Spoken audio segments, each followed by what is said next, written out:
Rekam lagi. Di pertemuan yang lalu ada yang sempat tidak ingat merekam. Baik, kita masuk ke materi kita dulu ya. Ini materi saya ini kalau dari Canva saya download langsung ke apa namanya ke komputer itu beberapa di antaranya tidak masuk fontnya kalau dalam bentuk ini ya. Kalau dalam bentuk PPTX, jadi saya harus download dalam bentuk ini. Jadi karenanya mungkin tidak kawan-kawan melihatnya tidak ada animasi, tidak ada transisi dari apa slide-slide ini. Baik, ada tadi Muhajir sudah. Muhajir ini posisinya di mana Muhajir di rumah? Di rumah, Pak. Baik. Iqbal, sehat Iqbal, Hafiz, kawan-kawan yang Iya, lain. Bu. Baik, terima kasih ya. Baik, saya pindah kamera dulu ya. Nanti kamera itu saya kita pakai untuk ini. Untuk, nah, saya pakai kamera satunya. Jadi saya seolah-olah ngadep ke situ ya. Baik, kita sudah masuk ke ekstraksi fitur ya hari ini ya. Di pertemuan yang lalu kita sudah masuk ke segmentasi. Nah, jadi sebenarnya saya sudah menugasi kemarin ya. Nanti mungkin tugas-tugas yang saya secara lisan sampaikan tapi tidak saya minta kumpul, itu bisa jadi akan saya minta kumpulkan kembali. Jadi nanti di akhir kuliah ini juga akan ada penugasan. Ini penugasan kelompok nantinya untuk kawan-kawan semua. Karena kita sudah menjelang akhir dari pertemuan. Ini sudah pertemuan ke-11 ya. Berarti nanti akan ada pertemuan 12, 13, 14, ada 3 kali pertemuan lagi, insya Allah. Mudah-mudahan sehat walafiat nanti panjang umur, kita bisa menyelesaikan kuliah ini dengan sempurna ya. Baik, kita masuk ke ekstraksi fitur ya. Jadi mungkin sempat beberapa kali saya singgung juga bahwa eh, kalau kita mengolah nanti citra ya ataupun video, video itu sebenarnya kan citra yang bergerak gitu ya, karena ada sekian banyak frame, sekian banyak gambar dalam satu rangkaian eh, tertentu ya. Kemudian itu yang kemudian kita sebut sebagai misalkan 1 detiknya ada 25 frame, ada 30 frame, ada 48, ada tergantung misalnya ada yang 60 frame. Cuman standarnya kan di webcam kita misalkan 25 ataupun 30 frame per second. Jadi dalam 1 detik itu ada kurang lebih 30-an atau 25 3 sampai 30-an gambar yang kemudian di capture ataupun diakuisisi oleh komputer kita melalui webcam ya. Jadi bahasanya itu ada di capture. Kalau capture itu kan seolah-olah kayak satu-satu gitu ya. Nah, tapi mengcapture-nya itu dalam 1 detik kurang lebih 30 gambar. Kemudian dirangkai, kemudian dalam sekian milidetik atau sekian mikrodetik itu perubahannya itu ditampilkan di eh, layar kita. Nah, itu. Nah, kemudian dalam rangka pengolahan citra ini atau pengolahan nanti video ya secara real time, itu kemudian ada hal-hal yang kita tidak bisa olah semuanya, bukan tidak bisa, tapi kadang-kadang kita ingin agar proses pengolahan itu bisa lebih cepat, bisa lebih efisien ya, efisien itu artinya hemat gitu. Jadi kalau misalkan kita olah gambar saya misalkan sekarang berbaju biru dengan apa namanya atribut Simbik Banjarbaru di sini, nah itu kemudian itu akan cukup banyak seperti yang terjadi sekarang nih ya. Ini ada proses mengganti background saya yang sekarang nih ya. Nah itu bisa jadi nanti akan ada penugasan bagaimana kemudian proses mengganti background secara real time. Nah, bisa tidak nanti kemudian kita apa namanya mix gitu ya kita gabungkan. Jadi kita ngambil dulu bagian penting dari apa citra eh, kita sekarang ini. Seperti saya misalkan itu kan olehnya Zoom meeting itu kan difilter sehingga hanya saya saja yang kemudian muncul di kameranya. Bagian belakangnya atau bagian latar belakang yang berwarna hijau itu kemudian tidak ditampilkan. Kemudian dia memperbolehkan kita mengganti backgroundnya dengan pilihan yang kita inginkan. Seperti yang tadi saya ganti dengan judul kuliah kita pada hari ini, itu ekstraksi fitur pada citra. Ini mungkin bahasanya harusnya pakai tidak pakai X gitu ya, pakai KS ekstraksi. Saya terlanjur mengetik itu sudah anak apa. Mohon maaf kalau nanti ada yang protes kenapa pakai bahasa Inggris dan eh, menggunakan X huruf X itu harusnya pakai huruf KS ekstraksi fitur. Baik, ini suara saya juga agak kurang ini ya karena memang dari hari kapan itu ya? Mungkin Jumat ya Jumat itu olahraga Sabtu itu beres-beres di rumah, Minggu juga beres-beres di rumah. Jadi 3 hari itu mungkin diporsir ini ya tenaganya. Akhirnya sampai sekarang nih, bawa-bawa sampai Senin. Senin kemarin juga hujan, pulang dari kampusnya. Kemudian hari ini tadi subuh juga hujan, alhamdulillah ini tadi tidak hujan. Jadi saya tidak pakai mobil ke kampus. Baik, kemudian tadi selanjut lagi terkait dengan penggantian background ya, bisa jadi nanti itu jadi tugas akhir mata kuliah ini, bagaimana kemudian mengganti background secara real time ya, dari background yang sudah ada. Nah kemudian mengolahnya itu dalam rangka mengganti background itu kemudian dilakukan oleh komputer. Satu biasanya adalah mencoba mendeteksi orang yang ataupun manusianya ya. Kemudian mendeteksi bagian tepinya mana. Kemudian nanti kalau misalkan seperti ini ya, ini tangan saya kan masih masuk di dalam yang kemudian tidak dipotong gitu oleh si AI-nya Zoom Meeting atau oleh kode program di Zoom Meeting-nya. Sehingga tangan saya yang bergerak-gerak ini masih masih terlihat gitu di ini. Nah ini kan ini bisa hilang nih tadi ya. Mungkin kalau ada yang melihat tangan saya hilang, nah, itu mungkin sekali dia tidak anggap itu sebagai bagian dari badan saya. Tapi kalau saya tidak terlalu banyak bergerak seperti ini, itu akan lebih mudah dia. Artinya mungkin kita tidak tahu persis kemampuan si Zoom Meeting ini dalam mengolah dan kemudian melakukan penggantian background ini, terutama yang dia memotong atau mengkat atau mengambil atau mengekstraksi ya, nah ini bahasanya mengekstraksi bagian tubuh saya yang baju, kepala, muka dan lain-lain ini, itu seberapa cepat dia mengolahnya kita tidak tahu persisnya. Tapi sementara ini mungkin semakin cepat koneksi internet kita, kemudian komputer kita juga spesifikasinya bagus ya, memori segala macam cukup, maka proses itu mungkin tidak bisa kita lihat secara ini ya, kasat mata perubahan ataupun kemudian eh, tidak terlihat patah-patah, lurus-lurus saja atau baik-baik saja ini ya, lancar-lancar saja, tidak ada frame yang drop segala macam. Nah itu ya, itu kalau misalkan memang kondisi dari infrastruktur seperti internet dan lain-lain itu eh, tidak drop gitu ya, tidak eh, kurang dari spesifikasi yang diminta oleh si Zoom meetingnya. Nah, kemudian tadi intinya kalau kita melakukan proses ekstraksi fitur sekali lagi itu kemudian kita ingin mengurangi proses komputasi yang rumit. Kita ingin melakukan proses komputasi yang hemat gitu ya. Kemudian juga efektif jadinya kan, ya efektif itu tepat guna ya, benar-benar tepat digunakan. Kemudian tidak tidak misalkan kita hanya ingin mukanya saja, ternyata yang diolah itu sampai kepada badan segala macamnya, itu artinya kan tidak efektif secara cost atau secara biaya, itu juga tidak murah akhirnya, karena mungkin proses pengolahannya jadi lebih lama, karena kalau lebih lama itu kan eh, apa namanya, nanti dari sisi konsumsi dayanya juga akan lebih lebih banyak jadinya. Nah itu dia, itu yang kemudian tidak disebut tidak efisien. Jadi kawan-kawan harus betul-betul kalau nanti menulis itu ya, menyebutkan tidak efektif, tidak efisien itu apa. Kadang-kadang kan asal tulis aja nih, kadang-kadang kawan-kawan mahasiswa nih ya, mohon maaf.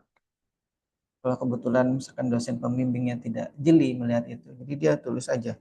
Ini karena apa? Dia misalkan ada orang-orang SI itu kan bangun aplikasi untuk pendaftaran kartu, pengajuan kartu kematian misalkan ya. Kan sekarang kan macam-macam tuh, dari kartu kematian, akta kelahiran, akta kematian, bukan kartu kematian, akta kematian, akta kelahiran, kemudian kartu identitas anak, KTP, dan apalagi ya kartu keluarga. Itu kan kalau di Banjarmasin atau di catatan sipil yang di Banjarmasin ya seberang kampus itu sekarang dilakukan, ada aplikasinya dia secara online. Nah mungkin di daerah-daerah lain juga punya aplikasi-aplikasi sendiri ya yang untuk kemudian mengolah itu. Nah, itu kadang-kadang kalau misalkan itu dibuat oleh mahasiswa kemudian diajukan sebagai usulan tugas akhir skripsi itu ya, itu kadang-kadang kan karena program yang di sana itu tidak efektif atau karena kegiatan di sana itu tidak efektif, tidak efisien. Maksudnya tidak efektif itu apa, maksudnya tidak efektif apa, itu juga tidak jelas ya kawan-kawan mahasiswa kadang-kadang. Nah itu harus dipikirkan betul-betul kalau kita menulis. Baik, kita lanjut dulu ya. Kita kembali ke topik kita terkait dengan ekstraksi ini ya. Jadi tadi sudah saya sampaikan kita sudah masuk kepada pertemuan ke hari ini ya, pertemuan ke-11 terkait dengan ekstraksi fitur. Kemarin ada segmentasi, sebelumnya ada deteksi kontur bentuk, sebelumnya lagi ada deteksi tepi. Jadi deteksi tepi itu selalu disinggung ya, sampai pertemuan hari ini juga disinggung, mungkin besok-besok disinggung terus, karena itu ternyata adalah bagian yang sangat penting di proses pengolahan citra ataupun video ya dari computer vision itu cukup signifikan pengaruhnya. Karenanya itu selalu dipakai digunakan.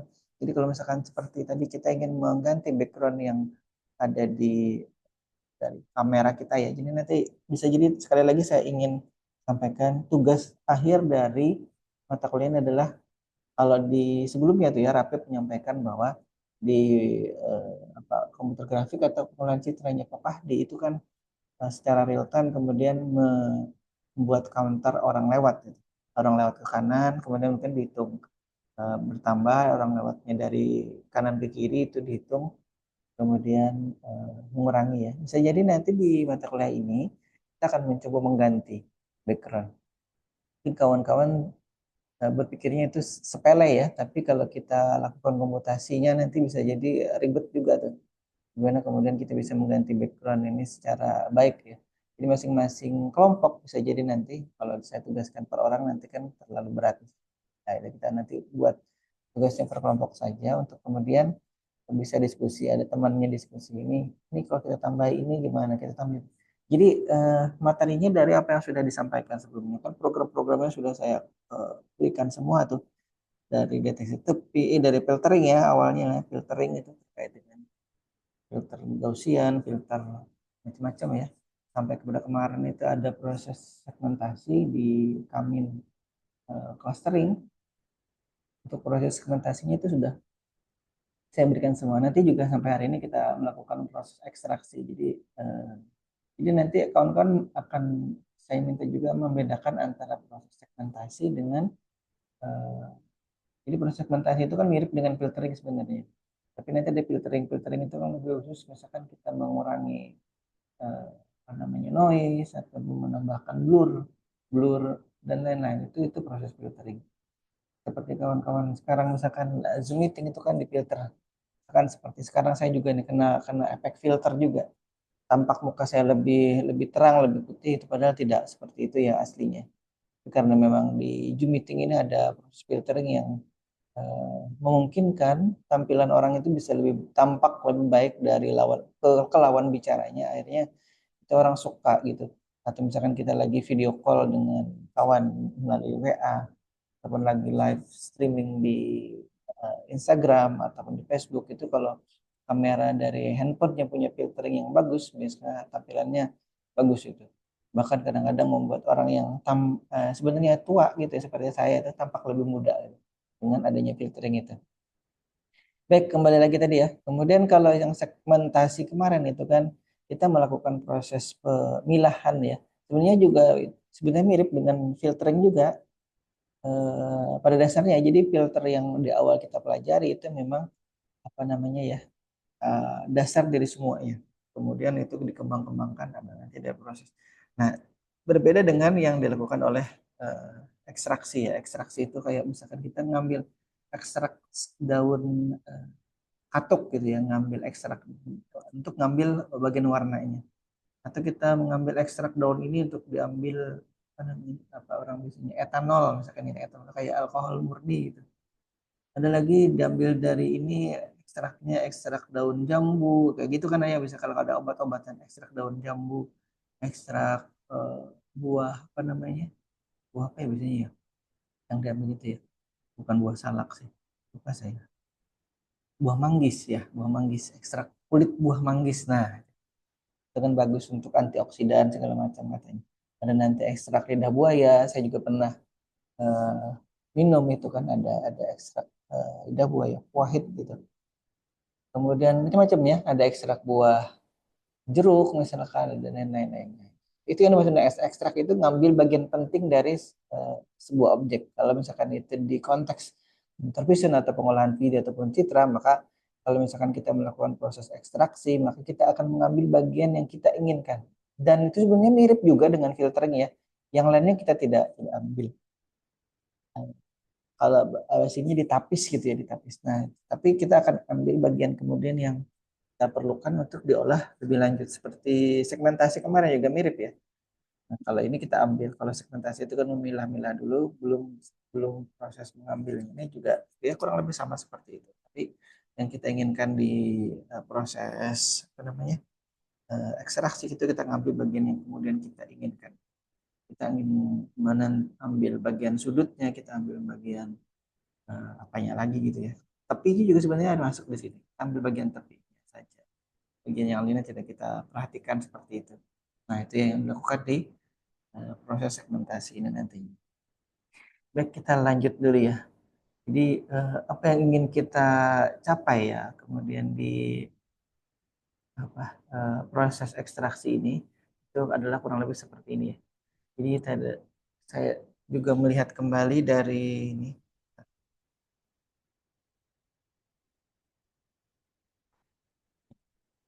Nah, ini ya. Jadi materi ke-10 dari RPS kita, dari RPS komputer ini adalah ini ekstraksi fitur ini. Jadi kita tetap pada jalur pada koridor dari RPS ini ya. Kalau di pertemuan yang lalu kita masuk ke segmentasi. Hari ini kita masuk ke ekstraksi fitur. Minggu depan insya Allah kita masuk ke deteksi objek dan pengenalan pola dasarnya. Nah, kemudian ini tadi saya kembali ke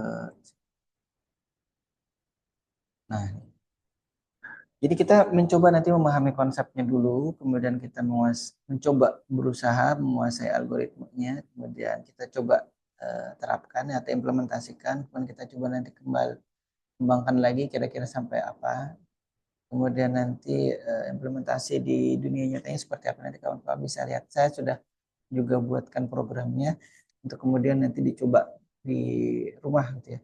Saya belum yakin semuanya pernah mencoba apa yang sudah saya sampaikan sampai pertemuan ke-11 ini.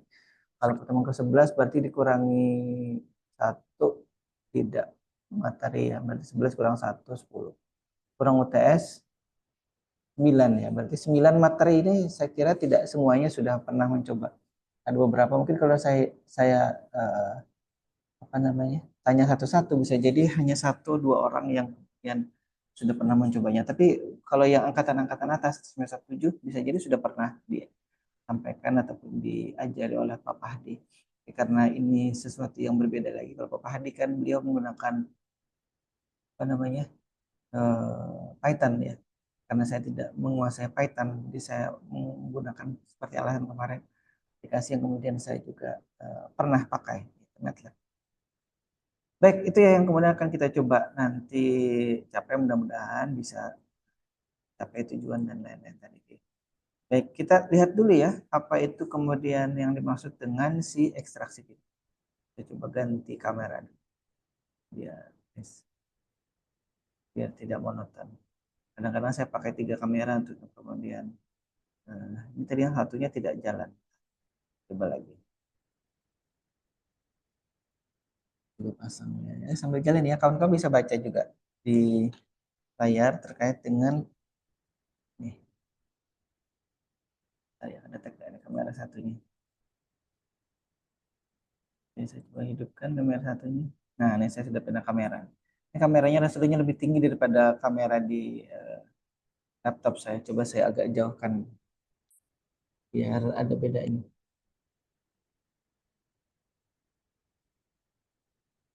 Nah, itu kan laptop saya jadinya kelihatan. Nah, baik seperti itu. Saya turunkan dikit.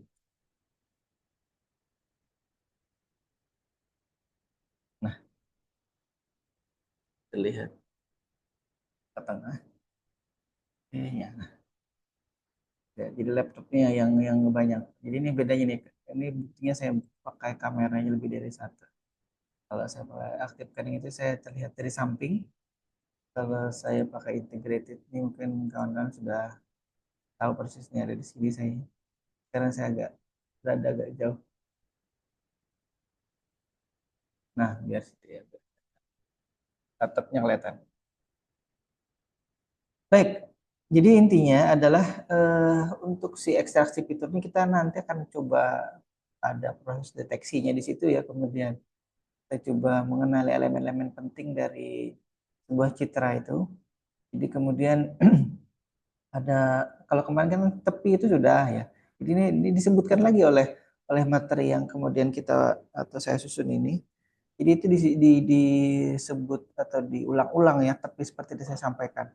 Ada sudut, ini corner, kalau kemarin kita deteksi bentuk, itu juga sudah kemudian ada ya, kita mendeteksi bagian bentuk bulat, kemudian persegi dan lain-lain di situ, segitiga ya. Nah, kemudian ini ada juga nanti pola bloops nih kawan-kawan, mungkin yang baru nih ya. Kalau sudut mungkin kawan-kawan tahu, tapi kalau pola itu seperti apa nanti kita akan lihat ya. Saya lupa ini nanti ini sudah bisa jalan apa tidak, karena sebagian coding program yang ada di toolbox itu tidak jalan di ini, maksudnya di MATLAB yang lama seperti saya ini ya, MATLAB 2013. Nanti kalau kawan-kawan yang sudah menggunakan MATLAB 2023 yang saya minta kemudian instalasi kemarin, itu bisa jadi akan lebih bagus jalannya. Baik, jadi seperti saya sampaikan juga bahwa untuk kita melakukan hal yang lebih jauh lagi ya dari apa yang kemudian bisa dilakukan oleh pengolahan citra, itu kemudian kita perlu mengurangi juga ya. Ini seperti misalkan nanti yang saya tampilkan ini ya, itu kan yang ditampilkan adalah citra aslinya, seperti kemarin itu ya, citra asli, citra yang hasil segmentasi warna dan lain-lain, itu kemudian akhirnya kita tampilkan secara real time. Jadi mungkin karena dia tidak bisa mengolah frame-nya secara keseluruhan, akhirnya gambarnya sedikit patah-patah itu seperti ini juga. Nah, itu yang ingin saya maksud tadi. Kemudian kalau dulu juga waktu saya melakukan penelitian, itu bisa saja saya tampilkan semuanya, tapi proses nanti antara hasil pengolahan citranya, ya, kemudian mengukur jarak seperti yang saya kerjakan itu, kemudian memerintahkan robot dalam ini dikendalikan oleh mikrokontroller, itu bisa jadi lambat jadinya. Jadi proses real time-nya itu saya siasati dengan tidak menampilkan semua hasil proses yang terjadi di tiap tahapan. Jadi kita saya hanya menampilkan bagian akhirnya saja. Untuk kemudian saya memastikan bahwa apa yang kemudian komputer lihat itu terlihat oleh saya. Karena kadang-kadang kan apa yang komputer lihat itu tidak bisa kita lihat kalau tidak ditampilkan ya di eh, di interface atau di GUI-nya. Nah, jadi waktu itu saya melakukan proses menampilkan hasil akhirnya saja, tidak menampilkan proses tahapan-tahapannya itu. Tapi tahapan-tahapan itu saya tampilkan di laporan. Nah, itu untuk kemudian dosen penguji, dosen pembimbingnya kan bisa melihat dari situ. Tapi secara real time itu saya tidak perlihatkan. Nah, nanti kawan-kawan juga bisa lakukan itu. Tetap kita mengetahui proses atau langkah-langkah tiap prosesnya itu untuk kemudian kita bisa screenshot atau capture atau dokumentasikan gitu ya. Kemudian tapi karena untuk keperluan mempercepat proses komputasi, kemudian kita tidak melakukan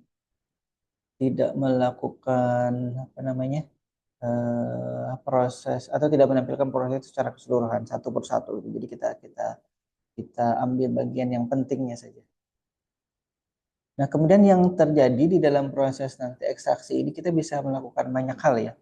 Seperti yang terjadi sekarang itu orang-orang bisa mengenali objek. Nanti seperti yang saya lakukan dulu ya. Setelah diekstraksi fiturnya saya bisa tahu oh itu ternyata objeknya adalah persegi panjang. Itu segitiga. Kemudian oh itu lingkaran. Oh itu bujur sangkar misalkan. Oh itu belah ketupat. Oh itu jajaran genjang gitu ya. Nah, itu juga sebenarnya bisa jadi bahan penelitian ya, atau nanti bisa jadi saya juga minta itu untuk kawan-kawan lakukan kerjakan sebagai tugas ya. Jadi bagaimana kalau kita kemudian bisa mengenali bentuk itu jajaran genjang. Oh itu belah ketupat. Nanti harus bisa dibedakan ini ya. Mana belah ketupat, mana kemudian bujur sangkar. Nah itu kan sebenarnya mirip ya. Tapi ada sesuatu pasti yang kemudian orang tahu bahwa itu adalah bujur sangkar atau itu kemudian belah ketupat, itu adalah persegi panjang dan seterusnya. Kalau segitiga dengan bujur sangkar kan jelas bedanya. Kalau segitiga dengan bujur sangkar dengan belah ketupat tadi itu mungkin agak sedikit ini ya, agak-agak mirip-mirip. Kemudian dengan trapesium misalkan dengan jajaran genjang itu kan agak-agak mirip. Jajaran genjang itu dia hanya posisinya miring ya. Mungkin dengan belah ketupat itu jadi akan ketukar. Nah, tapi kemudian kalau misalkan kita buat itu dalam bentuk potongan-potongan kertas gitu ya. Nanti mau dia putar ke sana kemari, nah itu tergantung. Jadi itu nanti mestinya akan melibatkan AI ya, atau AI atau kecerdasan buatan untuk kemudian bisa mengenali itu. Jadi kalau misalkan kita ingin si komputer mengenali itu dengan berbagai posisi nantinya diberikan ke dia, maka kita juga harus melatihnya dengan berbagai macam posisi. Misalkan kita kita rekam fotonya itu dalam hitungan derajat gitu ya, per 1 derajat. Jadi kita posisikan dia di posisi 0 derajat, kemudian diputar searah jarum jam misalkan ya. Sekian 1 derajat foto, 1 derajat foto. Berarti ada kurang lebih 359 atau 360 foto ya untuk satu objek itu. Nah itu kalau misalkan mau dilakukan boleh ya. Artinya nanti setelah kita latih dia dengan 360 itu, mestinya dengan berbagai pose atau dengan berbagai macam posisi nanti pada saat dia disodorkan objek yang sama, itu kemudian dia bisa tahu, oh itu jajaran ganjil, oh itu adalah belah ketupat gitu ya. Kita bisa lakukan itu untuk kemudian melatihnya dia melatih komputer untuk mengenali. Baik, sambil jalan kita sapa dulu kawan-kawan yang sudah hadir. Saya pindah kamera lagi. Nah, mungkin ada yang mau ditanyakan dulu sampai sini. Sudah mulai bertambah satu. Ya. Ada Hendra juga, ada Berlian ini yang eh, apa namanya? Rizky Nur Rahman. Tadi ada kemarin ada yang mengirim surat dokter kayaknya ke kampus atau ke prodi dan saya lupa namanya. Nanti kita hentikan. Baik, eh, Muhammad Fikri, bentar, ini Hendra, Berlian Susanti, Rizky Nur Rahman, Muhammad Fikri, Yusni Firdaus, Fazlur, Rapip, Muhammad Ihsan, Muhammad Putra Fajar, Muhammad Ma'ruf, Muhammad Saidillah, Rifardil Jayatama, Fazrin Pratama, Muhammad Iqbal, Ramadan, Muhammad Rifai, Muhajir, Zidani, Hafizuddin, Ilham Fatullah, Muhammad Rumi Ansorin. Baik, kita lanjut lagi ya, kalau belum ada yang kemudian ditanyakan. Baik, kita tadi sudah tertulis di situ ya. Ekstraksi fitur ini nanti intinya adalah kita akan mengambil bagian-bagian penting yang kemudian kita akan olah di proses berikutnya. Jadi kalau misalkan sekali lagi kita mengajari komputer untuk kemudian mengenali objek tertentu ya dengan bentuk tertentu, itu kemudian kita harus memilihkan elemen-elemen penting saja yang kemudian kita berikan ke komputer. Misalkan kalau tadi si jajaran genjang kita foto dengan 360 foto, 350-an foto ya. Maka kita tidak bisa, bukan tidak bisa, bisa saja memberikan ke 360 foto itu, 350 fotonya itu ke komputer untuk belajar. Tapi itu akan kemudian dia akan terlalu banyak mengingat. Misalkan di background itu ada meja yang ada polanya, kemudian meja yang ada warnanya, itu semuanya akan masuk semua tuh di dalam proses pelatihannya dia. Kalau 360 itu di semua itu nanti akan lama itu proses pelatihannya. Nah, sedangkan kemudian yang kita sudah ambilkan atau ekstrakkan saja bagian penting-pentingnya, misalkan sudutnya, atau kemudian tepiknya, kemudian polanya, itu juga sudah lumayan membuat komputer berpikir apa ya keras itu untuk kemudian berlatih.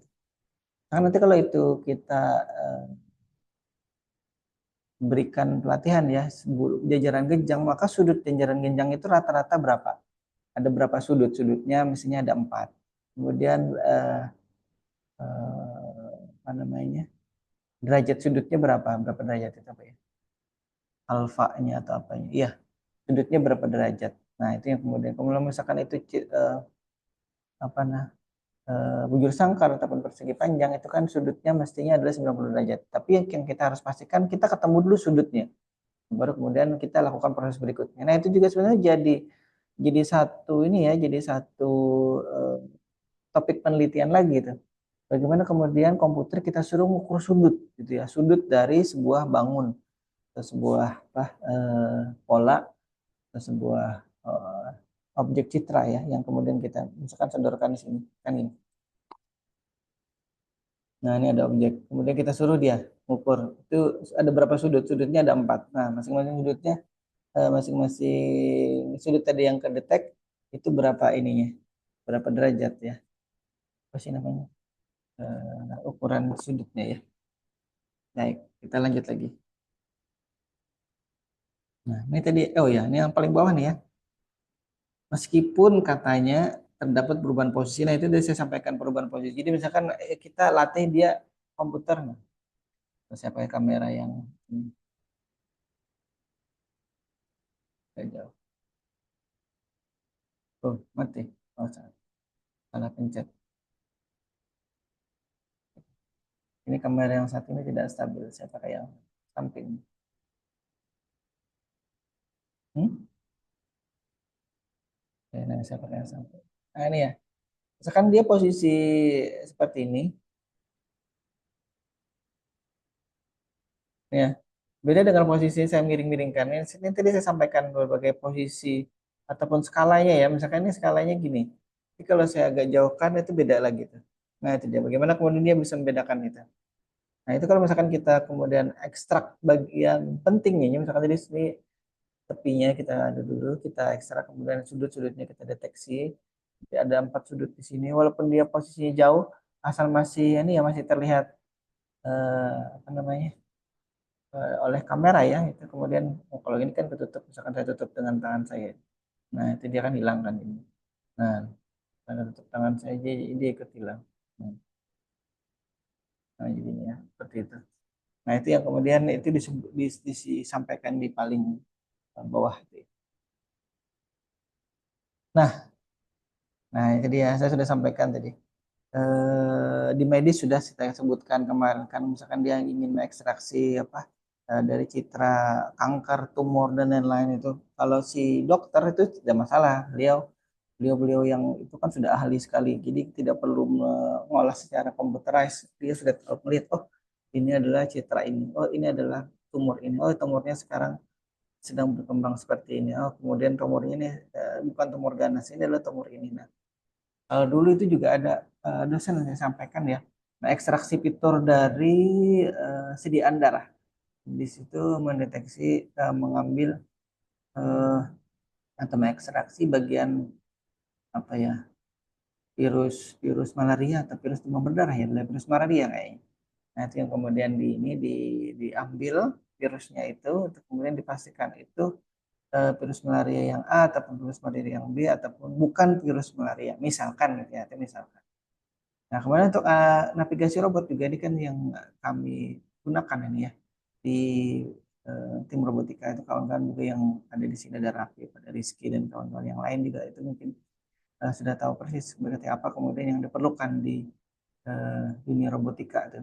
Kalau itu robot pemain bola harus deteksi bola, mana gawang, mana tembok, mana robot lawan, mana robot teman itu kan biasanya mereka tandai kalau robot teman misalkan dia lagi berada posisi tim biru ya udah tim biru jadi kalau ada biru-birunya itu berarti kawannya kalau kemudian magenta atau ungu itu adalah tim lawannya seperti itu nah kemudian bagaimana mendeteksi itu gawang-gawang itu bagian kanannya atau itu gawangnya dia sendiri ataupun gawangnya orang itu harus juga dibedakan mana gawangnya dia mana gawangnya orang kadang-kadang kan bukan kadang-kadang biasanya sama kan warnanya sama palangnya berwarna putih kemudian itu tembok itu itu adalah tadi apa tembok kemudian bolanya ada berapa objek tuh robot kawannya sendiri kemudian robot lawan kemudian robot lawan juga ada banyak biasanya ya paling tidak minimal 2 kemudian tadi bolanya mana lantainya kemudian mana temboknya kemudian mana gawangnya 6 apa 7 objek yang harus dideteksi dan dibedakan nah itu kalau kita menggunakan microcontroller kemarin itu agak ribet. Akhirnya kita tetap menggunakan laptop ya. Memang belum sempurna apa yang kemudian kita lakukan. Di yang dikerjakan oleh kawan-kawan di Civic Banjarbaru itu ya, beberapa sudah juga mendeteksi bolanya, sudah ketemu. Kemudian ada yang juga mendeteksi kemana arah aliran, arah pergerakan bola itu, bergulirnya kemana. Nah, seperti itu ya. Nah, kemudian ada lagi yang aplikasi yang lain, yang kemudian ada proses mengenali wajah dan objek yang lain seperti ya, kalau saya dulu di tesis itu adalah terkait dengan pengenalan objek 2 dimensi. Kalau di kawan saya di S3 itu juga ada yang kemudian pakai pengolahan citra ini untuk mengenali wajah. Jadi beliau melakukan presensi secara online itu ya, tidak melakukannya secara manual, tapi kami dipasang di kelas, di atas, di depan, kemudian akan mendeteksi wajah-wajah dari mahasiswanya, mengenali satu-satu. Dengan sebelumnya direkam dulu ya ininya, masing-masing mahasiswa. Oh ini mahasiswanya ini. Tapi dengan berbagai macam pose, misalkan saya posenya dari samping kanan diambil, dari samping kiri diambil, dari sisi depan diambil. Paling tidak tiga itu ya. Atau misalkan harusnya ada lagi dari sudut tertentu ya, misalkan di sudut 45 derajat, kemudian suruh miring ke kanan 45 derajat, suruh miring kiri 45 derajat, diambil fotonya. Itu kemudian dilatihkan ke komputer. Nah, kemudian tapi nanti di sini ya saya lihat.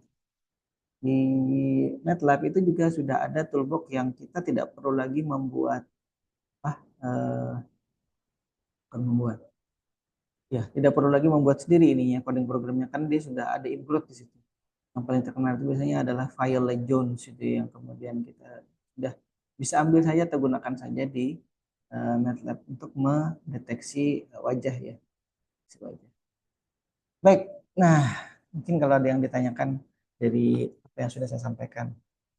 Kalau yang sudah semester 7 sekarang dan sudah ada judul skripsinya, saya kira mungkin tidak terlalu menarik ya, karena dia sudah punya judul sendiri. Tapi ada sebagian besar yang kemudian belum melakukan ujian proposal. Bisa jadi nanti, bisa jadi ya, saya tidak menakut-nakuti. Ada juga yang kemudian nanti judulnya terus ganti total. Ada yang kemudian tidak selesai. Ada yang bimbingan saya itu juga sampai sekarang itu udah bertahun-tahun. Saya sudah suruh konsultasi segala macam itu. Sebenarnya kalau dia konsultasi, jadi ingat ya, ini mungkin saya selingan kadang-kadang kan saya sampaikan. Kalau konsultasinya rajin walaupun tidak bisa, itu kemudian nanti dosennya kan bisa bantu. Oh ini coding programnya kita bantu apa namanya? Kita bantu bagian ininya, kemudian yang tidak bisa ada tidak jalan Pak coding programnya, kemudian di program sama-sama itu banyak. Ada kawan yang dulu itu hampir setiap hari konsultasi ke saya itu. Ngoding programnya juga di ruangan saya di Banjarmasin sini sama-sama. Kadang-kadang di ruangan robot situ ngoding programnya. Jadi kita menghargai yang kemudian rajin gitu ya. Ya walaupun ada juga sebagian dosen, kenapa itu sih itu kok konsultasinya tiap hari? Saya bilangnya biar aja daripada dia tidak.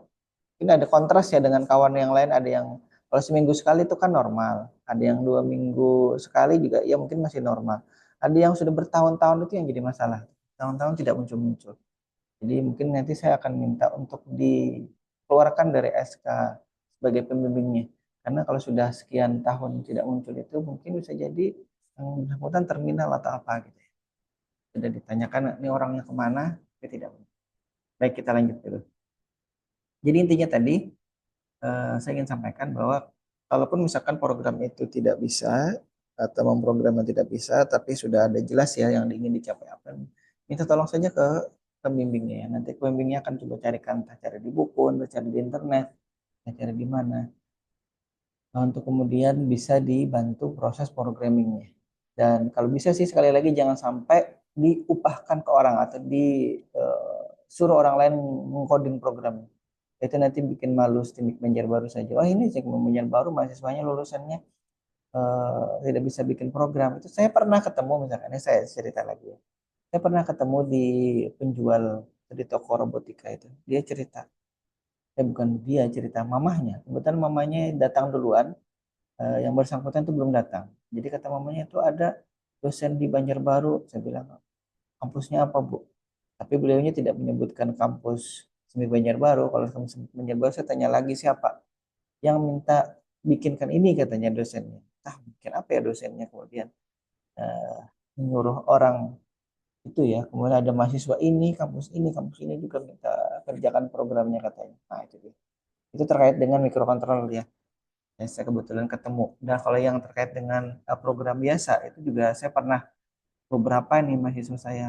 Pak ini saya kebetulan orang bilang jangan jangan di ah, jangan disuruh orang lain mengerjakannya. Kita kerjakan aja sama-sama ininya programnya. Enggak Pak, orang tuanya menyuruh biar cepat katanya. Tapi ternyata juga tidak cepat. Kalau nyuruh orang lain itu kan kadang-kadang kalau orangnya sibuk segala macam, bayarannya tidak pas gitu ya. Karena bayarnya kan mahal gitu. Itu juga kadang-kadang lambat juga. Kalau kemudian kalau sering diminta untuk apa revisi segala macam juga kadang-kadang bermasalah gitu. Jadi sekali lagi Pak pesan saya nih untuk kemudian kita berusaha mengerjakan sendiri. Apalagi ada AI sekarang itu kan kita bisa dibantu. Jadi AI sekali lagi orang yang menggunakan AI itu lebih baik daripada orang yang tidak menggunakan AI. Jadi jangan, tapi jangan tergantung pada AI atau AI ya. dan tetap kemudian berusaha untuk melakukan coding program dengan bantuan AI, boleh kemudian kita bisa lebih cepat dalam proses menyelesaikannya itu. Baik, kita lanjut lagi ke materi sini ya. Jadi ada algoritma-algoritma yang kemudian nanti kita perkenalkan di sini, dan ini kita tinggal gunakan ya. Saya tidak carikan proses secara manual yang mengerjakan ini. Ini ada high-res, ada fast, ada zip, dan lainnya untuk kemudian kita bisa melakukan proses ekstraksi fitur ya. Kemudian masing-masing tadi di sini punya kelebihan kekurangan ya, seperti biasa ya. Jadi kalau kita coba itu kita baru tahu, oh ternyata ini tidak cocok Pak. Kayak saya dulu misalkan saya pakai ekstraksi tepi itu ya. Saya pakai kayak ini, oh tidak bagus. Saya pakai private tidak bagus. Ternyata saya pakai Sobel. Kenapa? Sobel itu lebih cepat proses deteksi tepinya itu daripada pakai yang lain. Atau mungkin kemarin itu apa alasannya itu kan sudah saya sebutkan juga di penelitian saya itu. Baik, kita lanjut lagi ya. Nah, ini sudah saya sampaikan kan, kenapa kita kemudian melakukan proses ekstraksi ini? Ini karena memang kita ingin mengurangi proses komputasi yang rumit, yang kalau kita tidak batasi itu ya, kemudian nanti komputer kita bisa jadi hang tengah jalan. Baru 10 citra yang kemudian kita suruh dia berlatih, atau kemudian baru 10 citra yang kita ingin dia baca ekstraksi fiturnya, ternyata dia sudah error tengah jalan, komputernya tekang gitu. Utilitas atau ketergunaan si prosesnya sudah 100%, disknya 100%, memorinya 100%, apalagi memori maksudnya RAM-nya 100%. Kemudian ya, kalau dia punya GPU-nya 100%, nah itu dia, itu bermasalah, tekang dia komputernya. Nah itu ya, jadi kemudian akhirnya kita mencoba mengurangi kompleksitas dari pengolahannya dan dari kompleksitas komputasinya, kemudian kita lakukan tadi sekali lagi proses ekstraksi. Baik, nah ini dia. Tadi ya, kalau misalkan kita melakukan proses pengenalan, kita akan melakukan proses deteksi dulu, kemudian baru setelah dari hasil pembelajarannya, kemudian baru kita akan melakukan pengenalan. Jadi walaupun terjadi proses scaling, jadi kita dekatkan dia objeknya itu, misalkan pengenalan objek ya, konteks objeknya didekatkan dengan kamera atau jauh dengan kamera, atau jaraknya di tengah-tengah antara apa namanya yang terlihat dengan yang terlalu dekat, atau kemudian setelah dilakukan rotasi perputaran baik sumbu X, Y, Z ya. Juga misalkan nanti melakukan penelitian kawan-kawan terutama yang muhajir nih baru, itu mungkin rotasinya dibatasi saja, dia hanya dirotasi dalam sumbu Y saja misalkan, atau dalam sumbu X saja, tidak sumbu Z, itu kan nanti bermasalah lagi. Karena kalau misalkan kita latih dia hanya melihat objek dalam apa namanya sudut tertentu, tidak dirotasi di sumbu X, Y, Z tiga-tiganya gitu ya, akan juga nanti bermasalah. Jadi kita harus melakukan menyiasatinya juga dengan melakukan proses pembatasan, atau di apa panduan kita itu ada namanya ruang lingkup gitu ya. Jadi sebenarnya ada kesamaannya antara ruang lingkup dengan batasan. Ruang lingkup itu ya, ya kalau di tempat kita itu disamakan. Tapi sebenarnya di bahasa Indonesia itu kan ada perbedaan ruang lingkup dengan batasan. Itu ya mirip-mirip lah, 11-12 gitu ya. Batasan itu kan cenderung menyebutkan keterbatasannya, tidak bisa ini, tidak bisa ini, tidak bisa. Ya sama aja sih ruang lingkup. Alhamdulillah. Kan ruang lingkup Simik Banjarbaru itu dari depan setelah jalanan ada trotoar sampai nanti sampai belakang sebelum pagar. Nah, gitulah. Itu tuh ruang-ruang lingkupnya ya. Kemudian selain pagar tetangga-tetangga yang ada di jalanan lorong atau jalanan gang Simik Banjarbaru yang ada di Banjarbaru gitu ya. Itu ruang lingkup. Tapi kalau keterbatasan artinya gini, di Simik Banjarbaru itu mahasiswa tidak bisa masuk lewat pagar samping misalkan. Tidak bisa masuk lewat pagar belakang. Hanya bisa masuk lewat pagar depan, kemudian lewat gang di samping pagar depan. Nah, itu dia. Nah, itu yang dimaksud dengan batasan. Jadi kawan-kawan bisa bedakan antara batasan dengan ruang lingkup gitu. Tapi kalau di tempat kita di Stadion Banjarbaru itu disediakan di template atau di panduan itu adalah ruang lingkup. Tapi ya kadang-kadang saya minta juga untuk menyampaikan batasannya di situ. Tapi seperti itulah ya. Karena memang kita tidak bisa mengganti panduan begitu saja. Baik, kita lanjut dulu di sini. Nah, Jadi di sebuah citra sekali lagi itu kan kita punya tepi ya, ini sekali lagi sudah berkali-kali dibahas terkait dengan tepi ini. Jadi dari proses filtering ada teori deteksi tepi sendiri kemarin itu kan, ada berbagai macam, ada Kenny, Prewitt, Sobel dan atau mungkin yang lain proses deteksi tepinya. Kemarin kita juga sudah coba apa, kalau kita lakukan itu dengan algoritma langkah demi langkahnya seperti apa, tidak langsung kemudian menggunakan toolbox yang ada di MATLAB-nya. Nah, sudut ini, jadi nanti kawan-kawan bisa tahu ya, sudut itu apa? Sudut itu ini titik yang kemudian memiliki variasi intensitas yang signifikan dalam dua arah. Dalam dua arah ya, ingat, dalam dua arah. Kalau sudut itu dalam dua arah, kalau tepi saya lihat dalam satu arah. Ya, nah, oke. Nah, jadi kawan-kawan bisa bedakan antara sudut dengan tepi ya nantinya. Itu secara pengolahan ya, ini algoritmanya kurang lebih seperti itu.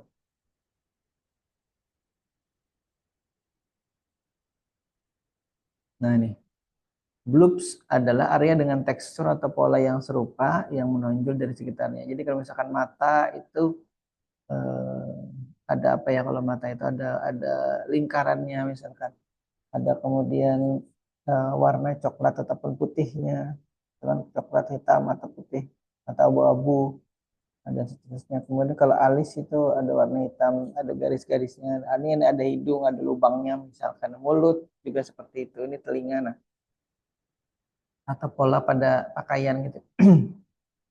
Jadi pakaian saya ini kebetulan mungkin tidak ada polanya ya.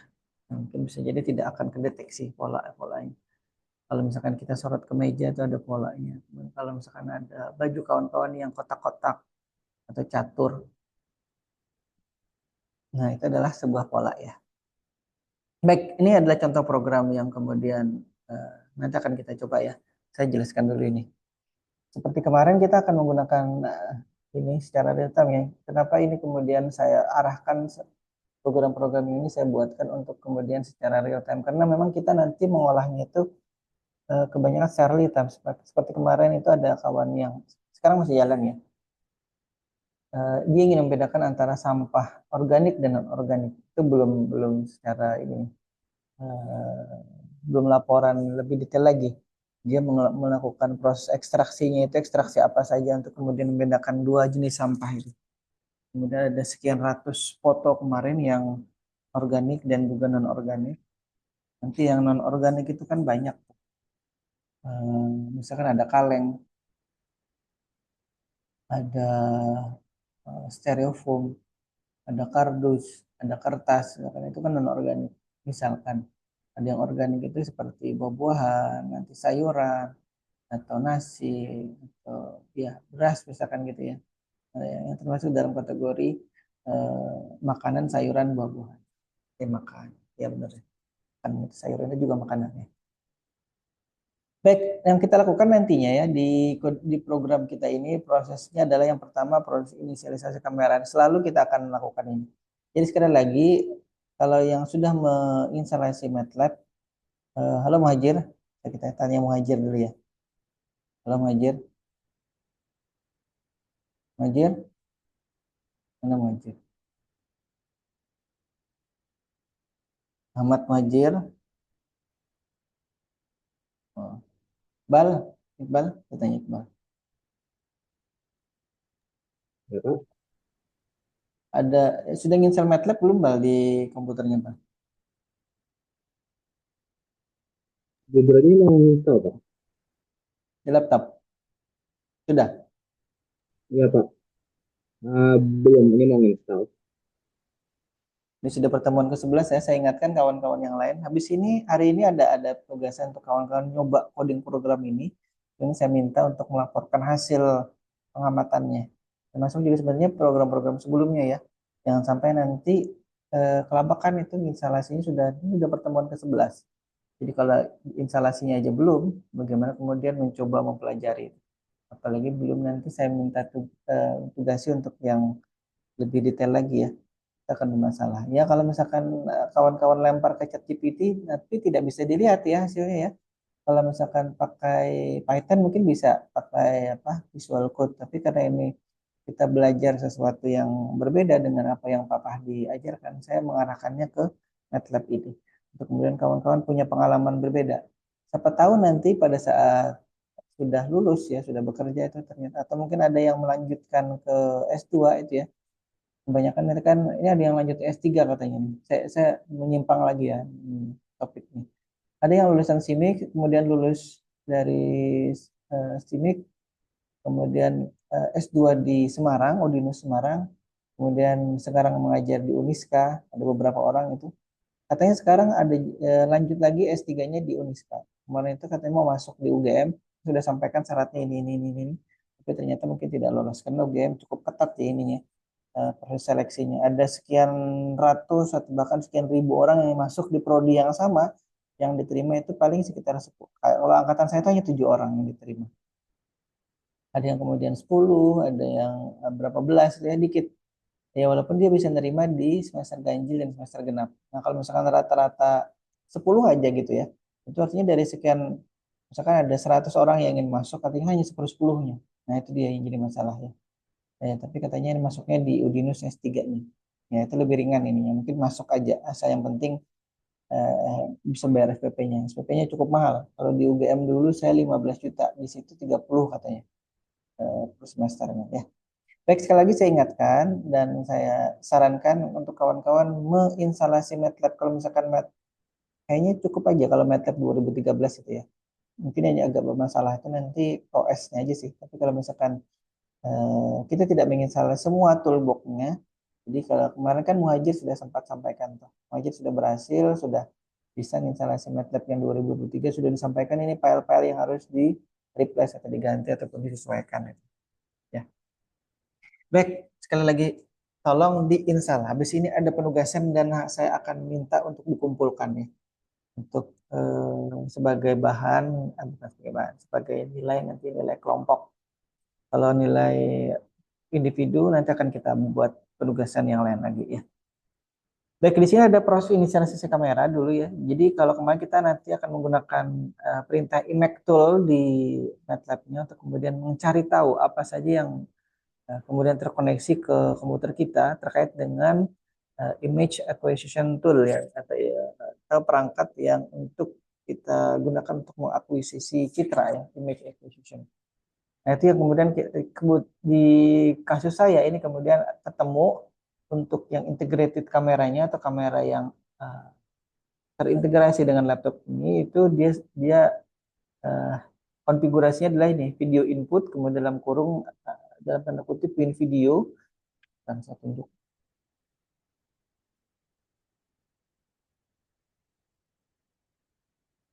Nah ini ya win video, kemudian ini nomornya nomor 2. Ada beberapa di tempat saya ini yang kemudian terhubung. Kalau hari ini mungkin saya apa scan lagi. Nah, coba kita MATLAB lagi. Nah ini kelihatan ya. Saya masuk ke image tuh loh. Kawan-kawan bisa lihat.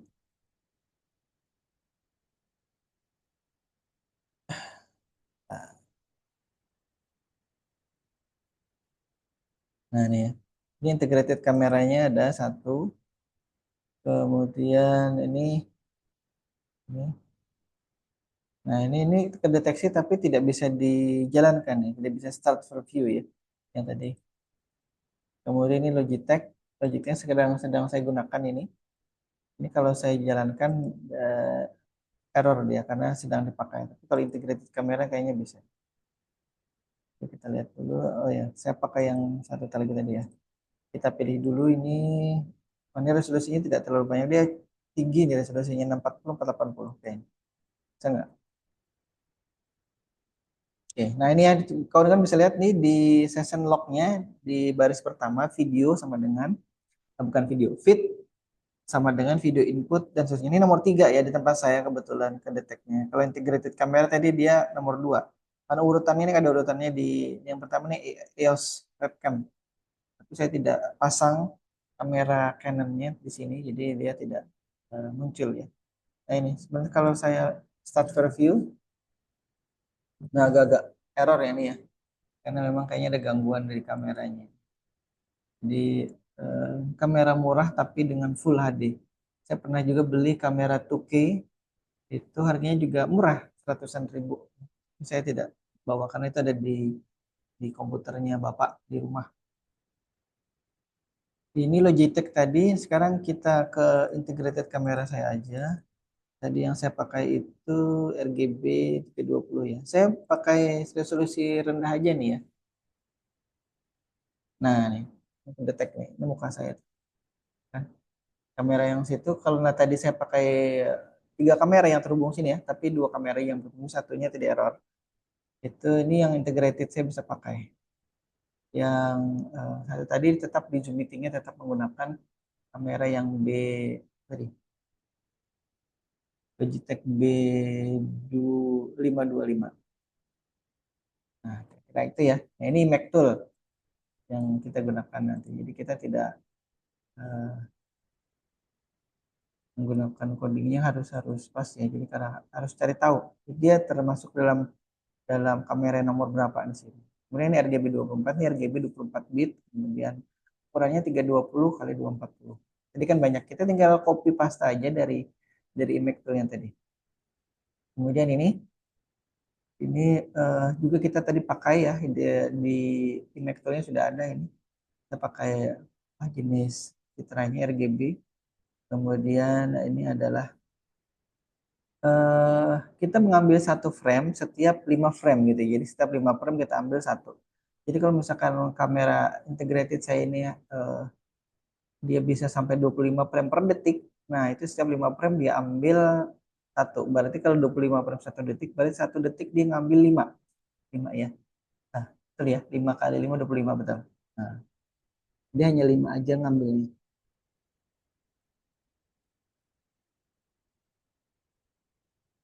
Sebentar. Oh, pencet saya ya. Oke, kepencet saya.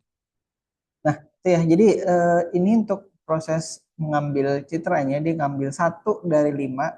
Nah, setiap 5 satu, setiap 5 satu, setiap 5 satu. Nah, kemudian kita lihat lagi tadi sudah saya sampaikan ini terkait tadi saya pakai kamera integrated ya. Kemudian ada satunya 240 320. Ini 24 bit. Jadi sekali lagi dia akan ngambil setiap 5 frame itu diambil satu. Nah, itu untuk mengurangi tadi. Ini kita bisa bisa eh, setting misalkan yang sini ya. Nah, bisa diambil 10 untuk lebih ringan lagi nanti kita coba.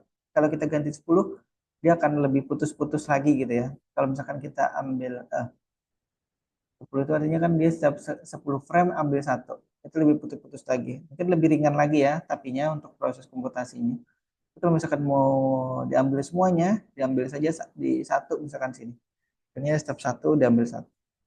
Atau dia setiap satu kemudian tiga diselang-seling gitu ya. Bisa jadi kalau misalkan kita ini kan kalau satu diambil 5, berarti nanti satu tambah 5, yang ke 6, yang ke 7 bisa jadi diambil ya. Satu diambil, kemudian jeda 5 frame, kemudian nanti yang ketujuh diambil. Atau nih kalau yang ini tadi menurut pengertian sini ya, dia setiap 5 frame diambil satu. Berarti yang pertama, kemudian yang ke-6, yang ke berapa lagi? Satu, 6, tambah 5, 11, dan seterusnya ya. Jadi setiap detik itu dia kurang lebih ngambil atau mengakuisisi 5 citra. Nah, dari situ nanti akan diolah ya secara real time tadinya. Nah, ini ada proses untuk men-trigger, kita manual saja ya men-triggernya ini. Jadi tidak auto, jadi pada saat dijalankan ininya tidak langsung triggernya nanti secara manual. Nah, kemudian kita akan maksudnya yang trigger itu untuk ngambilnya itu yang ngambil 5 frame, ambil satu, siap 5 frame lagi ambil lagi. Nah, itu tidak otomatis semua, nanti kalau semuanya diambil nanti komputasinya akan berat. Kemudian dia di refit selama program yang dijalankan dan tidak ada error, dia akan terus mengambil satu citra setiap 5 citra yang ada. Kemudian ini disimpannya memori ya, kita pakai apa namanya RAM. Makanya dulu juga sempat saya sampaikan kan, kita pakai prosesor Intel Core i5 generasi keempat ya. tahun 2014 itu Core i5 1,7 giga kalau tidak salah. RAM-nya 8, RAM bawaannya 4 tapi saya upgrade jadi 8. Nah, itu sudah cukup untuk kemudian dijadikan perangkat mengakuisisi citra, mengolahnya sampai kemudian mengendalikan robotnya. Cukup ya untuk kasus itu. Kemudian ini mulai akuisisinya ini yang tadi dikatakan kita pakai proses manual ya, start videonya ini. Tidak kemudian kita nanti kita bisa start video, kemudian nanti stop video, stop feed ini. Ini yang kemudian kita tadi ini triggernya manual, tidak otomatis. Nah, kalau otomatis bisa aja, tapi nanti dia disetting misalkan sampai 200 frame, terus berhenti. Nah, ini kita tidak. Kita tadi kan inginkan dia akan terus menerus infinity ini tadi ya, INF ini untuk kemudian dia nanti bisa diambil terus menerus, tidak kemudian mati di tengah jalan pada saat mencapai kondisi frame tertentu. Nah, nanti bisa juga ya, kita hanya ngambil 200 frame saja, habis itu dia berhenti. Enggak, kalau ini enggak. Sampai nanti kita pencet tombol stopnya, dia akan mengakhiri semua ininya tanpa kemudian berhenti. Nah, kemudian kita ini membuat, tadi ada tombol stop dan juga membuat GUI ya, membuat GUI. Jadi kita kalau sebenarnya ada proses membuat GUI yang manual, tapi ini saya atau kita buat dengan coding program. Namanya Havik di sini, kemudian figur ini perintahnya ini coding programnya ya. Figur dalam kurung namanya adalah real time feature and face detection. Jadi saya selipkan di sini eh, ekstraksi fitur dan juga deteksi wajah di sini. Salah satu aplikasinya saya terapkan di situ. Kemudian ada filter-filter juga saya coba implementasikan di situ apa yang sudah kita pernah pelajari, saya masukkan coding programnya. Hasilnya nanti kawan-kawan bisa lihat ya. Kemudian number title ini tidak di off kan, close query function, stop loop true. Nah ini kita stop loopnya di true dulu.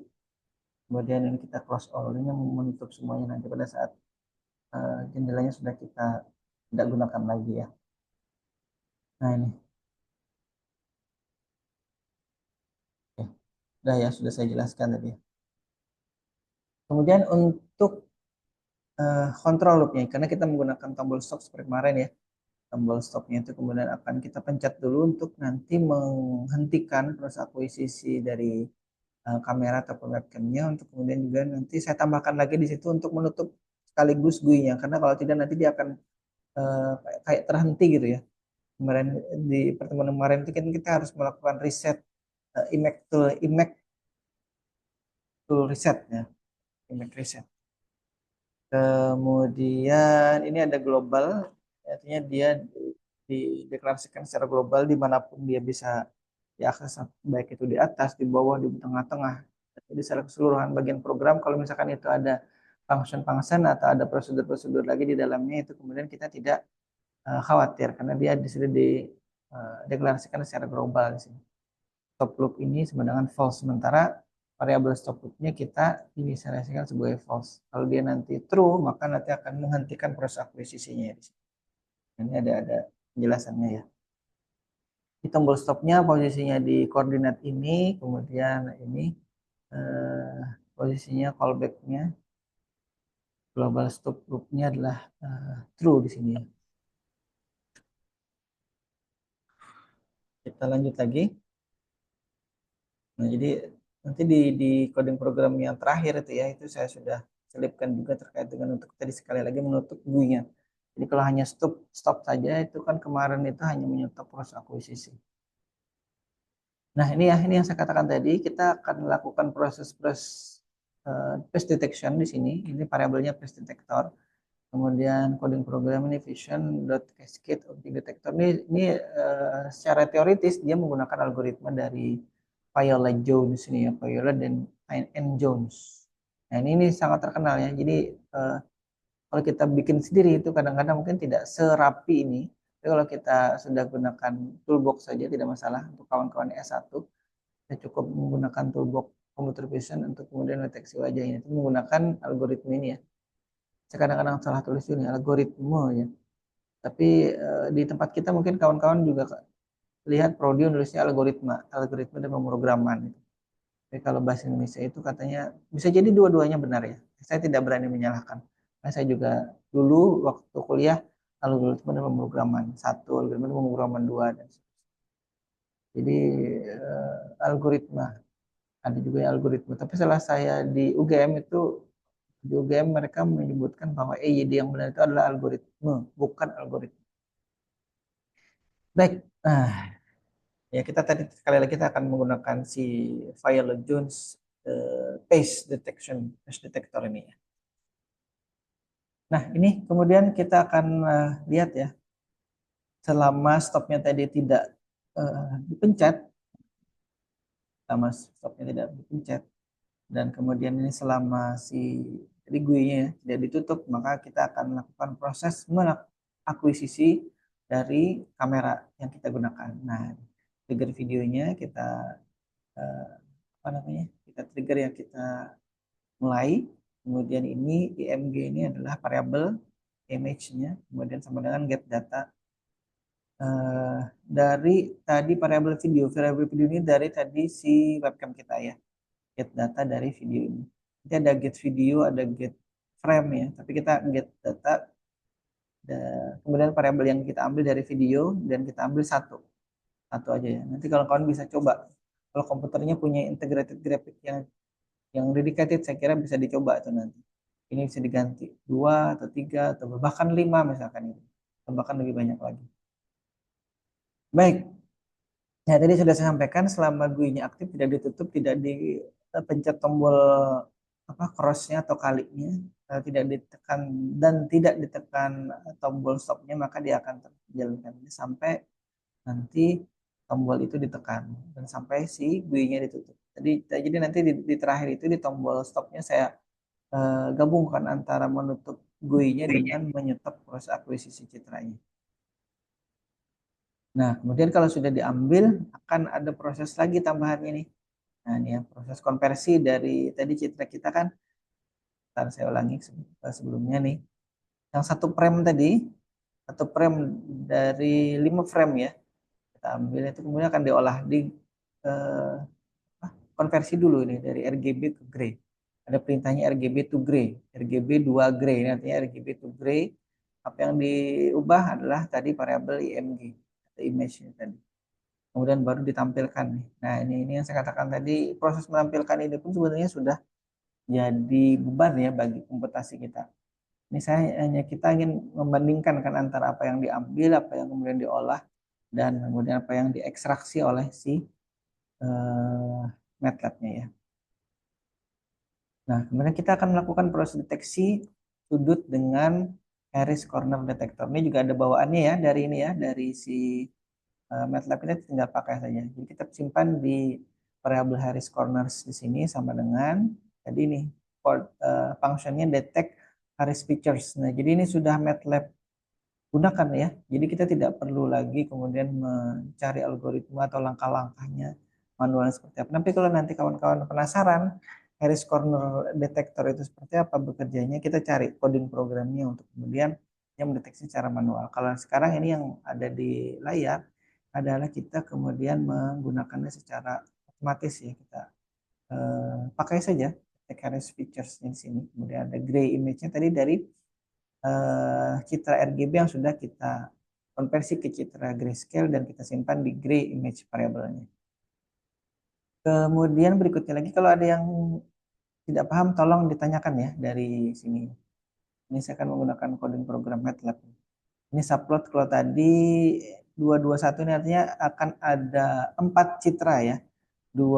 Ini kan 2 baris, 2 kolom, kemudian ini citra pertama. Citra pertama itu sebelah pojok kiri atas ya. Kemudian berikutnya di sini menampilkan Harris Corner Detection-nya tadi di ini tadi baris kedua baris dia nih, kalau ini kan 2 baris 2 kolom 2, berarti dia pojok kanan atas ya, atau di sebelah kanan atas. Ini kan ada 2 baris dan 2 kolom. Kemudian ini image show hold on. Nah, kemudian kita lakukan proses ini hold on ini dia tahan sebentar atau istilahnya di pause gitu ya. Kemudian baru diplot ini. Jadi di Harris Corner tadi itu ini ya. Ini variabel Harris Cornernya kita gambarkan 9 bukan 9, 50 kemudian sudut yang paling kuat atau yang paling kedetek di situ. Sudut yang paling muncul lah istilahnya, yang paling kelihatan. Oke, bahasanya agak susah nih.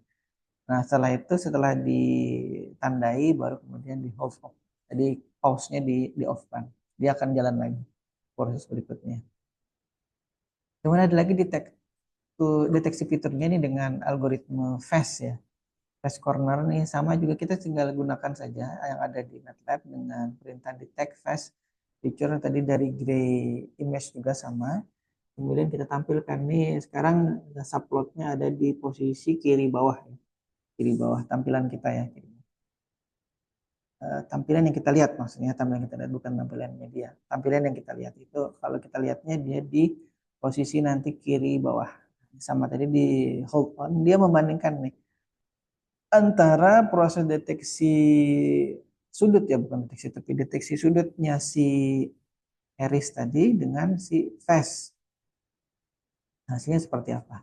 Nah, jadi ini hari ini fokusnya ke proses deteksi sudut ya, deteksi sudut. Kemudian ditampilkan ini juga 50 yang terlihat ya, yang paling kuat secara algoritma si Fast ini. Baru kemudian di hold up ini pause-nya dihilangkan ataupun di off kan. Nah, ini ya. Ini kita baru menerapkan dua ya. Kayaknya kemarin itu satu yang tidak jalan di komputer saya dengan yang menggunakan si MATLAB 2013. Jadi mohon maaf, nanti kawan-kawan bisa coba cari lagi coding program yang satunya lagi yang tertinggal itu ya. Kan tadi kan di awal kalau tidak salah ada tiga nih. High risk, kemudian fast, dengan satu lagi. Ya, jadi SIP kalau tidak salah. Nah, itu kayaknya di komputer saya tidak jalan. Nah, kemudian ini saya coba gabungkan ya proses apa yang kita sudah lakukan sebelumnya terkait dengan filtering, terkait dengan deteksi kontur, kemudian dengan segmentasi kemarin. Itu karena kita tadi sekali lagi menggunakan Viola Jones ini. Kemudian kita akan uh, nanti memberi kotak ya, wajah yang yang terdeteksi dengan algoritma Viola Jones ini dengan ini ya, bounding box ini. Kemudian stepnya, langkah-langkahnya ini di sini paste detector tadi kita sudah lakukan ya tadi ya, ini di citranya tadi yang diambil dari video dari kamera. Kemudian variabelnya tadi kita simpan dengan img ini. Jadi paste detectornya ini kita akan nanti gunakan lagi functionnya. Gunakan kita apa kotak ya nanti ya. Ini ada proses pengotaknya di sini. Kemudian gambar asli, nah ini kan gambar asli dengan bounding box. Kemudian ditampilkan hold on. Kemudian di stop dulu, baru nah nih. Nah, ini bounding box yang di sini ya. Disambung dengan satu dari bounding boxnya, kemudian nanti akan di sekitar wajahnya akan kita beri rectangle, positionnya sesuai dengan bounding box. Di bounding boxnya itu sudah sebenarnya oleh Viola Jones algoritmnya sudah ada. Kemudian dari situ diberi warna, kemudian diberi kotak kan gitu ya. Untuk kemudian nanti G ini warnanya kalau tidak salah apa ya, putih apa biru ya. Kita lihat ya, saya lupa ini. Oh, green ini hijau. Uh, Lebar garisnya ini adalah kira-kira 2 mili ya kurang lebih, atau 2 piksel di sini. 2 piksel atau 2 mili, 2 piksel. Kemudian ekstraksinya ini di sini kita menggunakan face region. Di sini ada perintah lagi. Ini variabelnya face region image crop. Nah, ini di crop ya. Di gray image sesuai dengan bounding box yang tadi yang sudah diberikan oleh si algoritma Viola Jones. Nah, baru kita akan lakukan proses filtering di sini. Kita melakukan filtering, ada filtering apa di sini, Gaussian ya. Gaussian ini ukuran kernelnya 5x5. Itu kernel kemarin sudah ya, metrik kemarin yang ukuran.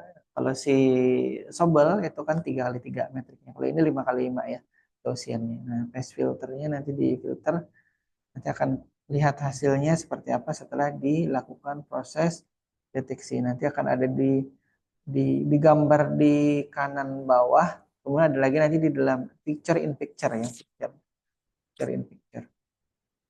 Nah, kurang lebih demikian ya ini.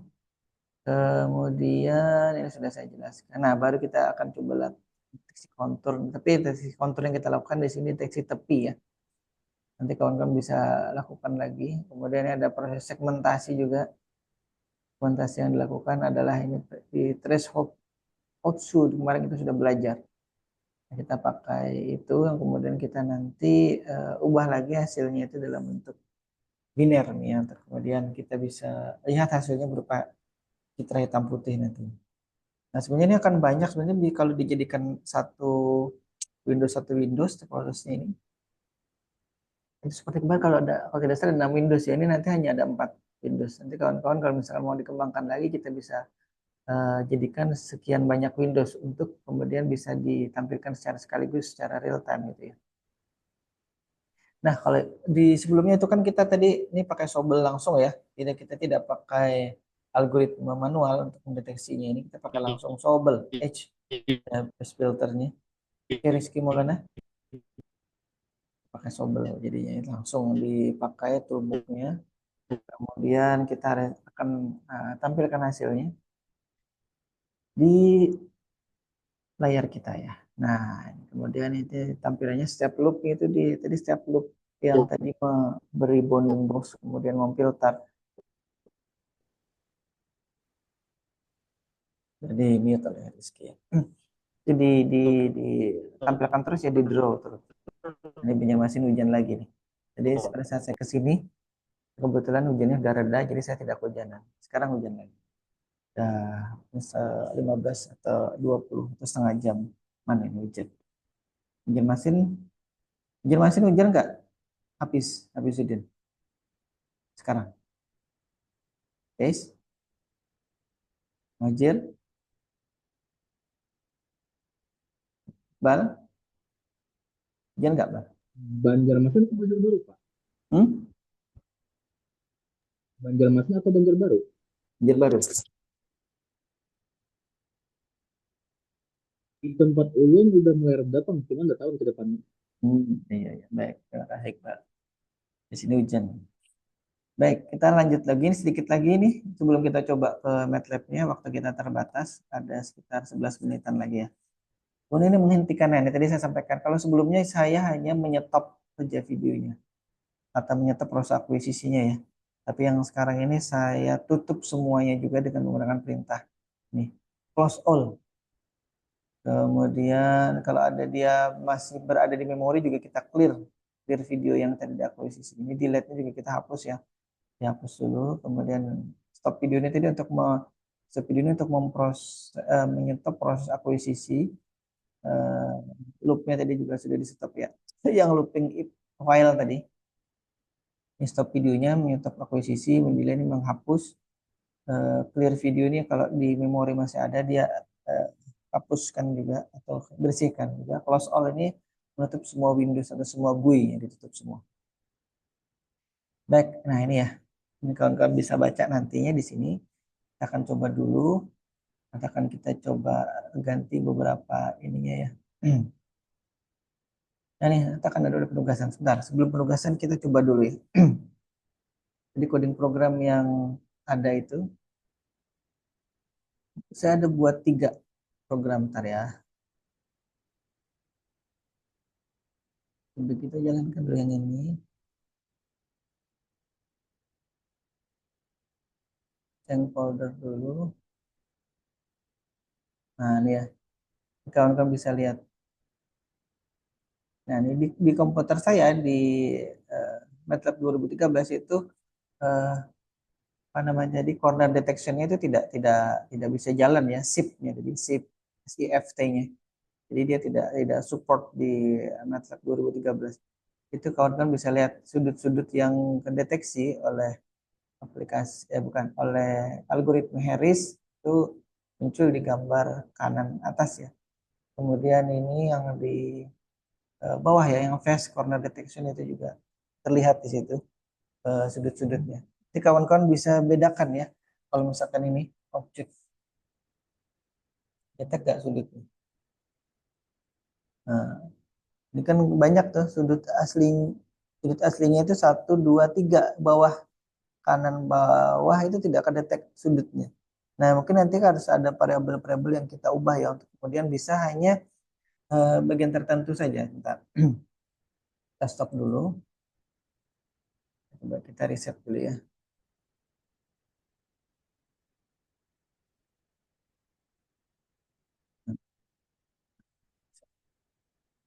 Baik. Ini ekstraksi filternya ya. Ini ya tadi ya. Ini baru kita coba ganti. Jadi, sebentar. Tidak bisa diganti ya karena dia sudah pakai yang eh, bawaannya ya. Jadi subplot image. Nah nih, ini kan Pak, ini tidak bisa ini tidak bisa ubah-ubah ya para parameternya di sini karena dia sudah pakai yang bawaannya toolbox MATLAB-nya dari si Harris Corner detection-nya ini. Tidak ada variabel yang kemudian kita bisa ini. Kecuali nih, kan kita ambil yang 5 saja ya, tidak 50. Bentar, ini ya. Saya plot bawahnya aja ya. Jadikan komentar, kita ambil ini tapi kita ganti 5. Jadi 5 yang terkuat saja. Apa menurut kalau menurut dia yang terkuat 5 itu apa? Nah, ini sudut yang terdetek kita adalah sudut dari kacamata atau hidung. Nah, kalau saya miring lagi, deteknya beda lagi. Sudutnya yang itu yang kedetek oleh dia. Kemudian ini si, nah, kalau kita perbesar ya. Nah, kawan-kawan bisa lihat. Nah, ini sudut dari baju saya ke kerah baju, mohon maaf. Yang kedetek ada sudut-sudutnya. Gambar asli, kemudian Harris corner detection ini. Tadi kan kita hanya ambil 5, 5 yang terkuat oleh menurut si Harris corner itu adalah itu. Kacamata itu ya, ada 2, 3, 3, kemudian sudutnya ini. Kemudian kalau kita sodorkan ini,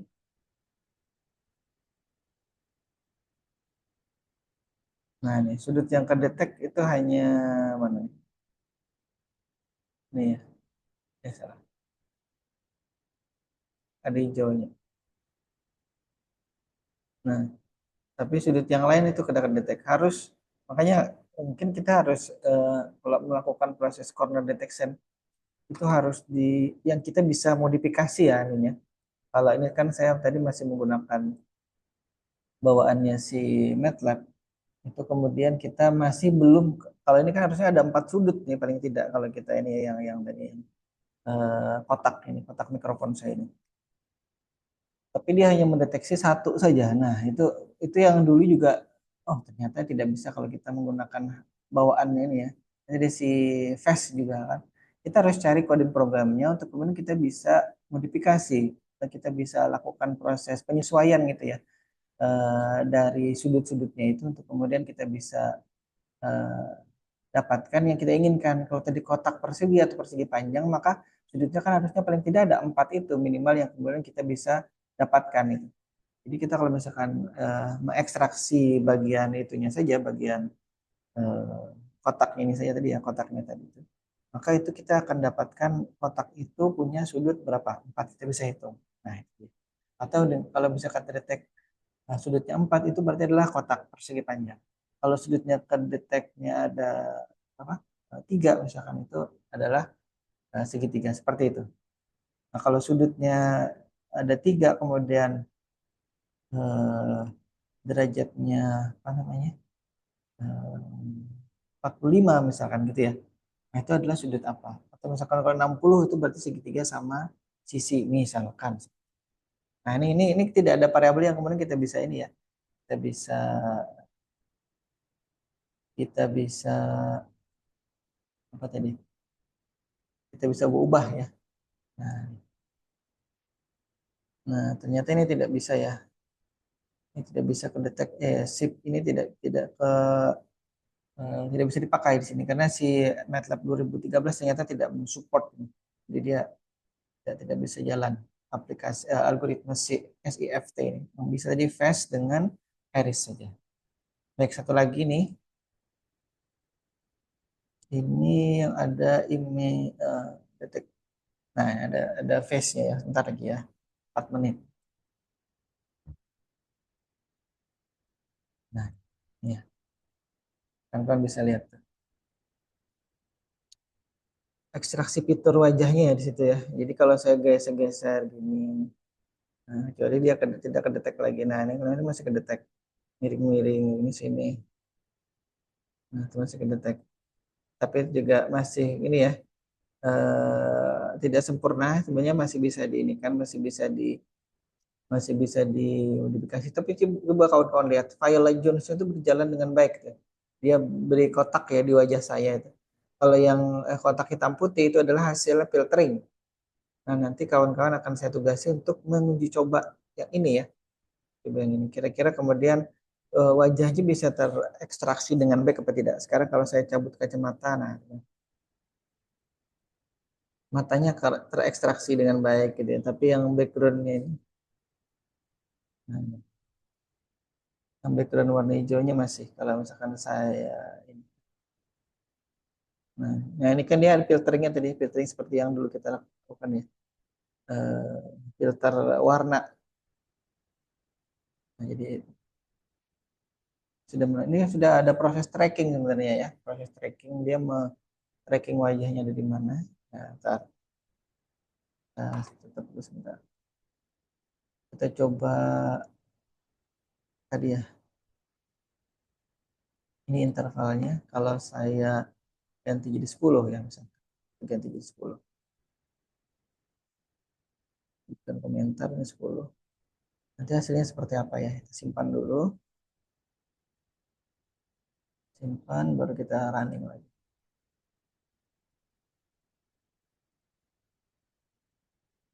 Nah, kan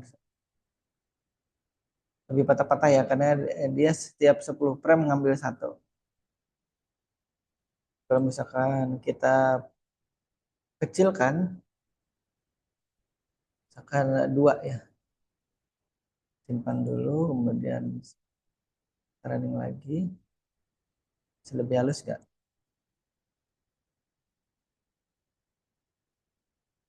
Lebih halus, tapi ada delaynya juga ya. Nah, nanti kawan-kawan bisa bisa lihat. Nanti bisa ditambahkan coding program TikTok. Nah, dia berapa frame? Nah, kalau kita, nah ini dari sini ya, ke manual. Nah, dari sini. Saya beri tik di sini ya, TIC, TIC. Kemudian kita beri bawahnya TUC. Kita lihat ya.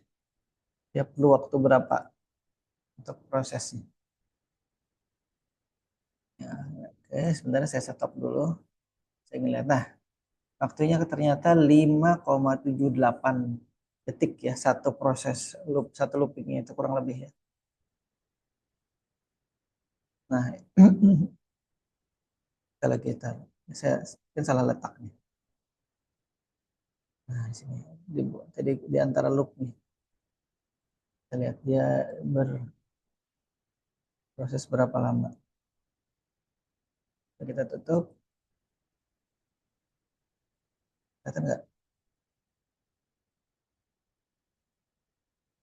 5 detik. Kalau kita running lama,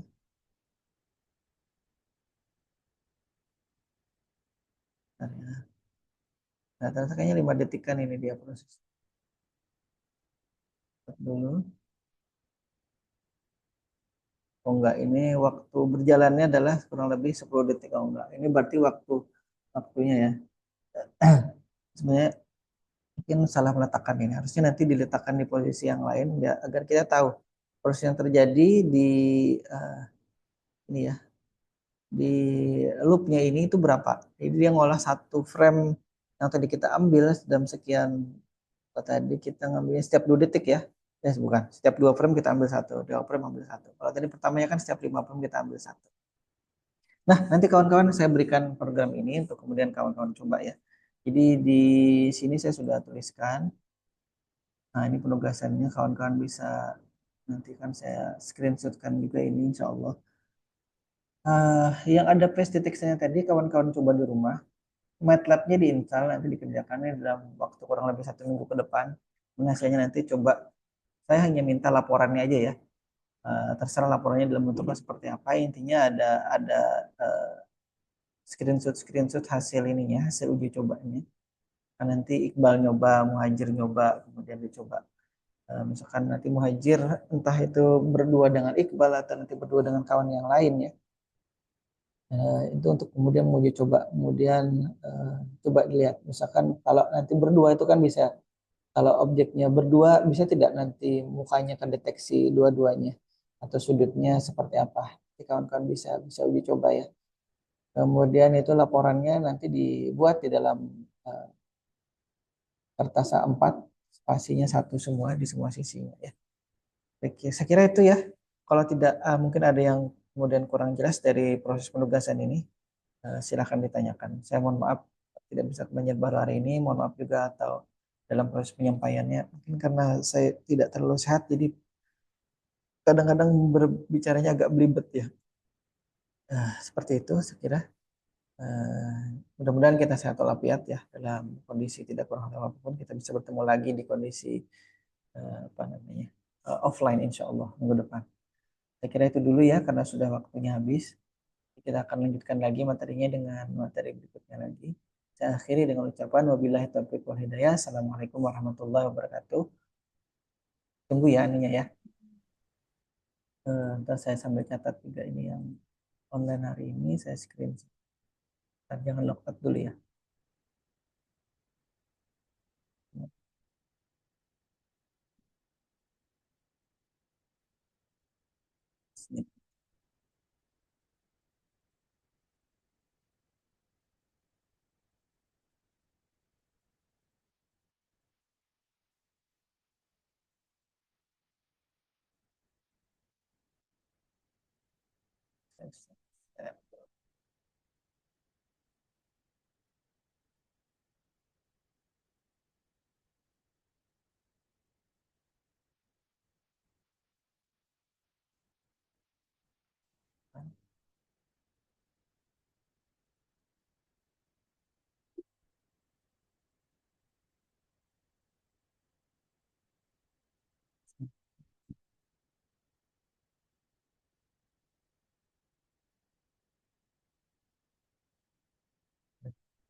Nanti saya presentasikan seperti kemarin lagi ya.